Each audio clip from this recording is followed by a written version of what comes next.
Welcome to the Elliott Confidential Podcast. I'm Christopher Elliott here with Aaron Elliott and Iden Elliott. We are in Melbourne, Australia. And how are you guys doing? Doing good. I'm feeling great. Yeah. It is our last week in Australia. Next week we will not be here. So today we're going to be talking about our overall impressions of Australia, which, to be honest with you, it's not going to be easy summarizing 3 months into just a few minutes. So let's start with the easy part, which is this week's question. Have you ever been to a destination where you've come back and you've told your friends, you've tried to describe to your friends what the experience was like, and you had a hard time putting it into a succinct summary where you've just said, I don't know, there's a lot of good things and a lot of bad things, and if you've ever had that experience, I would love to know. A destination that is almost impossible to describe, I want you to try to describe it. Tell me where you were. And maybe your fellow commenters will help you, describe the place for you. Who knows? Maybe we will too. Yeah.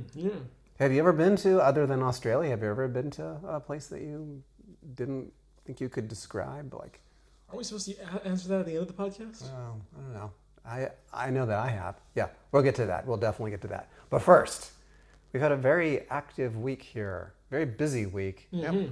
We've done a lot. Aaron, can you kind of give us a rundown of what we've been doing? Well, the gist of it is we've been in St. Kilda. It's been raining a bit.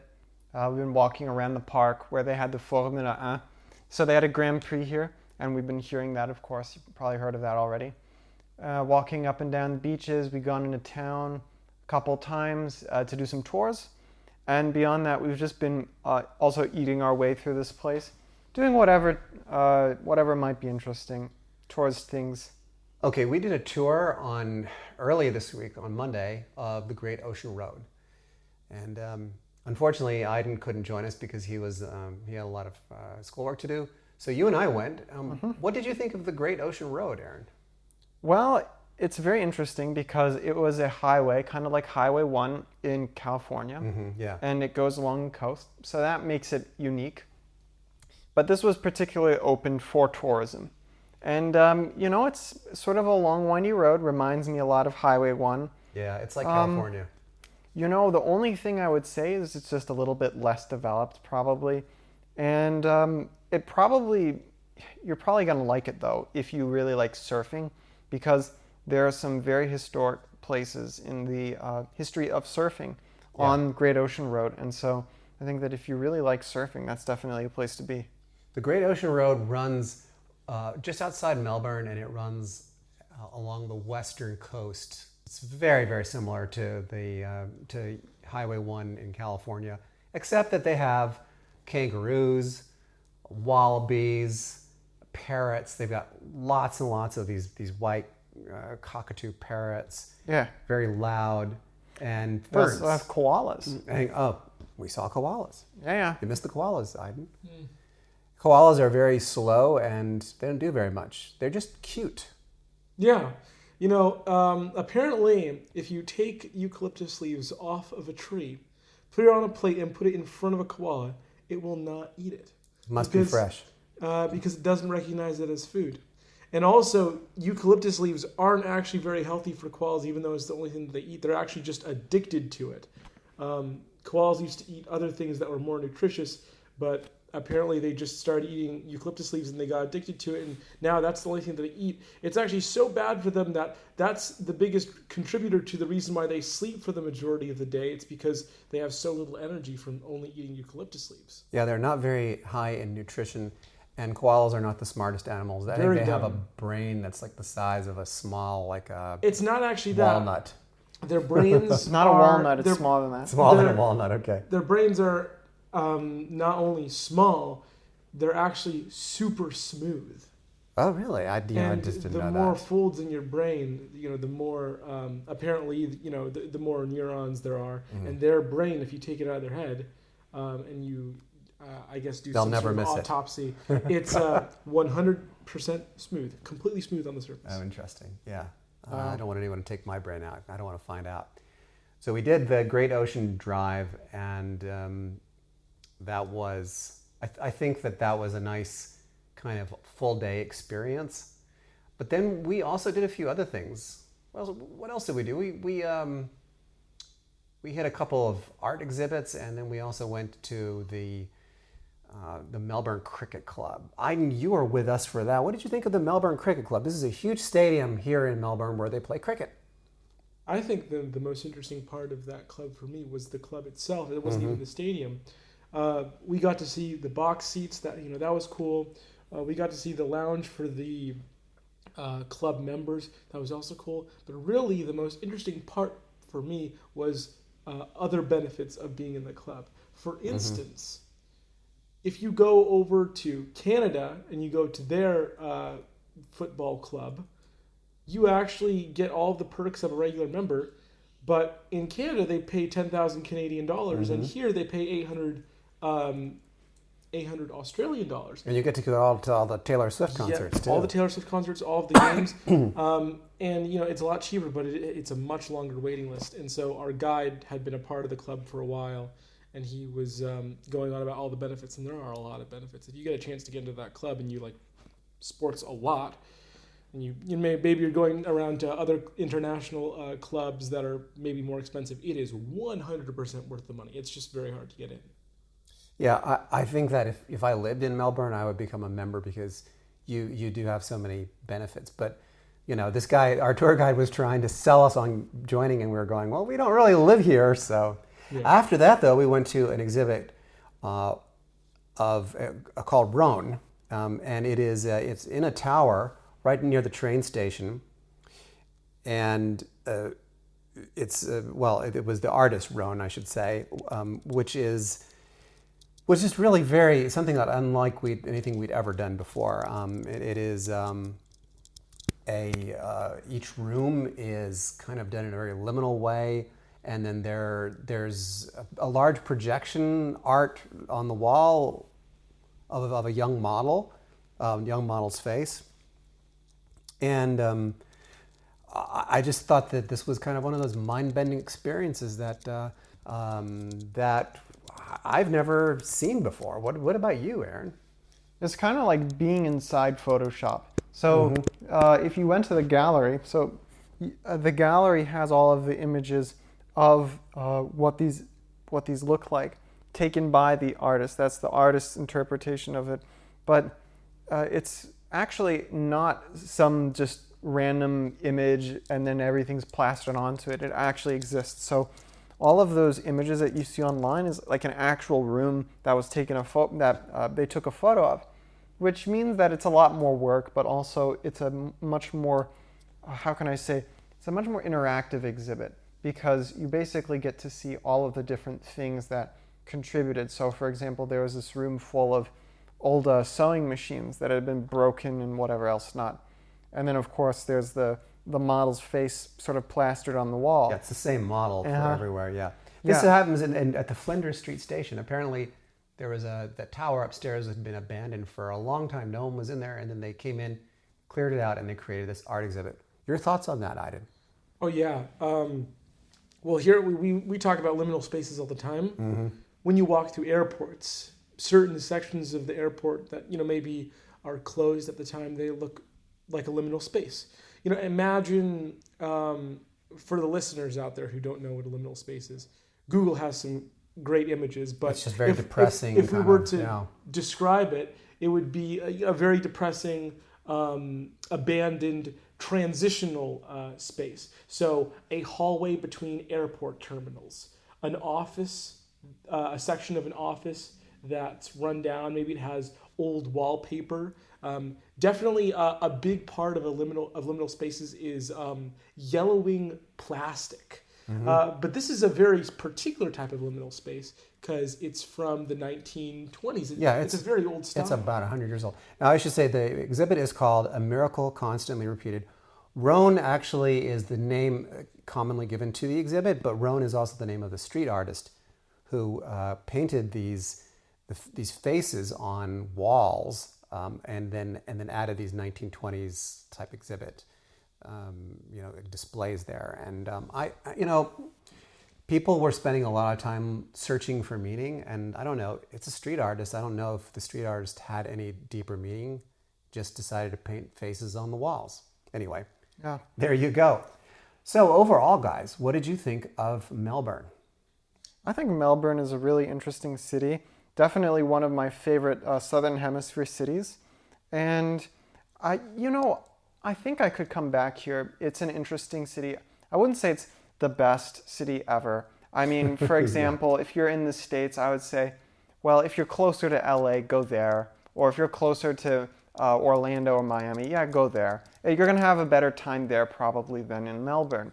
But if you really want to go the extra distance and you want to see Australia and all of that stuff, and you're not just interested in sort of city life, then yeah, Melbourne has some things to offer, but you have to make sure that you're the type of person, if you want a sure thing, you've got to make sure you're the type of person that, likes surfing, that likes the sort of culture, the coffee culture here, the sort of offerings that Melbourne has. But otherwise, I think it was great that we were able to explore this place. Yeah, yeah. We were actually talking about that. All of us were talking about, if we had to come somewhere in the Southern Hemisphere, like next year, for, let's say we wanted to come in January or December and get a little, Southern Hemisphere summer action, where would we go? We've been to a couple of Southern Hemisphere places, but I think Melbourne, easily my favorite big city in Australia, but I could come back here for sure. How about you, Iden? Yeah, I mean, when it comes to the Southern Hemisphere, first of all, like, if you're going to get a home to beat the cold, I mean, a lot of people just decide to go farther south. Really, if you want to 100% for certain beat the cold, I know what you're going to say. Go into the Southern Hemisphere. Yeah. I think we've made our thoughts on, places like South Africa clear, and also for the majority of the cities in Australia. Yeah, really, Perth and Brisbane. Perth and Brisbane, yeah, especially Brisbane. And don't even get me started on Brisbane. We had, even though our time in Argentina was limited, I actually would go with Argentina because the food's better in Argentina. Buenos Aires. The food is better in Argentina. They did have good food. I mean, the people were very nice there as well. The people were nice. Yeah. The food was better. It seemed a bit more lively. Don't go to Australia for good food. Yeah, well, unless you like very sweet food, because they love putting sugar in it. I mean, that's basically. I mean, I won't go as far as to say it's bad. It's just a different palate. They like adding a lot of sugar. I'm glad that you there's a nice seg that you made there to Australia. So let's talk about Australia. We've been here for 3 months. And I guess let me start by saying that I think Australia is one of those places that you have to see once in your life, but it's not for everyone. And I personally, I have a really hard time kind of encapsulating all that I think of Australia into just a short few sound bites. It can be a very good experience and it can be a very bad experience, but I think that's that way for a lot of places. Iden, tell me what you thought of Australia. Well, I've already given a couple of points. Give me some more points. About the food. Well, this is the only place where you can go to a restaurant and order a dish that is, by all means, it looks 100% like a savory dish. And you can ask the waiter how sweet it is. You can ask the waiter how sweet it is, and they will give you a 100% dead-faced answer. Oh, it's a bit sweet. It's kind of sweet. And you can ask them to bring the sweetness down. Like, I don't even think that should be a thing, but it is because of how sweet the food is. You just did that at the place we were at. Yeah, we just had lunch. You ordered a breakfast burrito, and breakfast burrito is savory, and you said, how sweet is it? And then the guy said, oh, it's pretty sweet. Just a little, he said just a little bit. It's a little bit sweet. It was more than a little bit sweet. So I don't even think this is just a thing that happens that people don't even realize. It is a thing that people know about that happens that is the preferred taste in Australia. So for you, it's about the food. A lot of it is about the food because the weather was not horrible. I would say a lot of the things if 0 is the worst place we've ever been to, and 10 is the best place we've ever been to, it's a 5, and then you add in the food and it's a 4.5. Okay, so let's talk about the weather. We went from Perth, which was blazing hot and windy. We were there in January. Yes, you could feel it on your face. Yeah, it was like very intense. To Brisbane, which was not as windy, but very humid and very rainy. Yeah, and the thing with Brisbane is that most And hot. people would consider it bad weather. It's hot, it's humid, it rains a lot. But really, I mean, the thing is, I grew up in Orlando, and the weather there is exactly like Orlando. Even though on paper it's bad, I kind of liked it because it was like nostalgic. I was like, this is what it's like in Florida in the summer. Yeah, it was a little bit. But then we went from there to Hobart, to Tasmania. Yeah. 4 seasons in a day, very intense. Oh, yeah. You know, and then to Melbourne, which is also kind of 4 seasons in a day. Aaron, your thoughts on Australia? I think for me, Australia is a B-tier country. A B tier? You mean like a B-lister, B-list country? Yeah. Yeah. Why is that? Look, to be honest, I haven't seen all of Australia. I liked Hobart. I liked Melbourne, kinda. I mean, Hobart, it's maybe a 2-week destination. There's not so much. And Tasmania in general, I think that you could get more out of Tasmania. But I liked Hobart. I liked Melbourne. So if I were to rank things on like my favorite cities in Australia, it would be, on number 1 would be Hobart. Then it would be Melbourne, then it would be Perth, then it would be Brisbane. I haven't seen Adelaide or Sydney yet. None of us have, obviously. Yeah, we're going to make a quick stop in Sydney on our way to one of our next destinations, but we're not going to have enough time to explore. But basically, yeah, Australia is not the best place to be. And I think that fundamentally, when you look at a country like Australia, you have to be aware of all the different hoops that you have to go through to get to the country. You have to get a visa in order to come here. And then, of course, it's halfway across the world. It's a huge... Far away, yeah. It's very far away. And I think, ultimately, it's just not worth the bang for your buck. And there are other places. I mean, just go to Cancun or whatever. That'll be easier. All right? Okay. My opinion is that I'm glad that we went here. There were parts of Australia that I really, really liked. Like Tasmania, I really enjoyed Tasmania. Yeah, I feel like, Aaron, Tasmania was really good. I feel like the only problem with Tasmania was just the tour we had. Objectively, Tasmania was actually probably the best place we went to. It just, There's so much going on. It had so many really good aspects of it. Everything was so good. Perth was okay, but we were staying in the wrong neighborhood. We really should have been in Fremantle. Oh my God! Fremantle. If we were in Fremantle and Perth, yeah. Okay, so I think to that extent, I think the comments are right. If you just went to Fremantle, if we were in Fremantle, I probably would have given Perth like an 8 or a 9. Yeah, no, Fremantle was so good. Well, we went to Fremantle twice. We just should have been based in Fremantle instead of being based out in the middle of nowhere, which is, unfortunately, we just didn't know enough about Perth, and so it was really very difficult to see what we were supposed to see. Yeah, and I also feel like the second you walk into Fremantle, the whole energy changes really. Where we were in Perth, it seemed to be where grumpy people retired. Well, Fremantle, it's where all of the young people are like, yeah, I'm going to start a business. We're going to have such a great time. I'm going to start a business. We're going to it's going to be awesome. And then meanwhile, we're out in the burbs where, people's dreams went to die. Yeah. And the thing is, we've had that same mistake in cities in the U.S. When we were in Houston, we stayed in the area where people's dreams went to die. It's a good idea not to stay in a place like that. You want to stay in a place where there's a lot of energy. Yeah. So, lightning round here. Things you liked about Australia, your favorite thing and your least favorite thing. So I'm going to start and I'm going to say my favorite thing about Australia was just the variety of things to do, especially the wildlife. You've got the koalas and the kangaroos, the Tasmanian devils. Love that. Least favorite thing was the driving.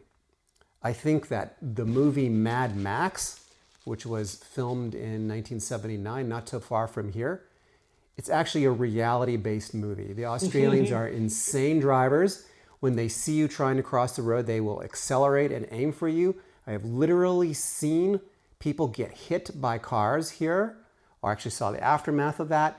And if you try to cross in a crosswalk, people will honk at you for trying to cross in a crosswalk. Yeah, ridiculous. So just, that's my least favorite thing. Aaron, favorite thing, least favorite thing?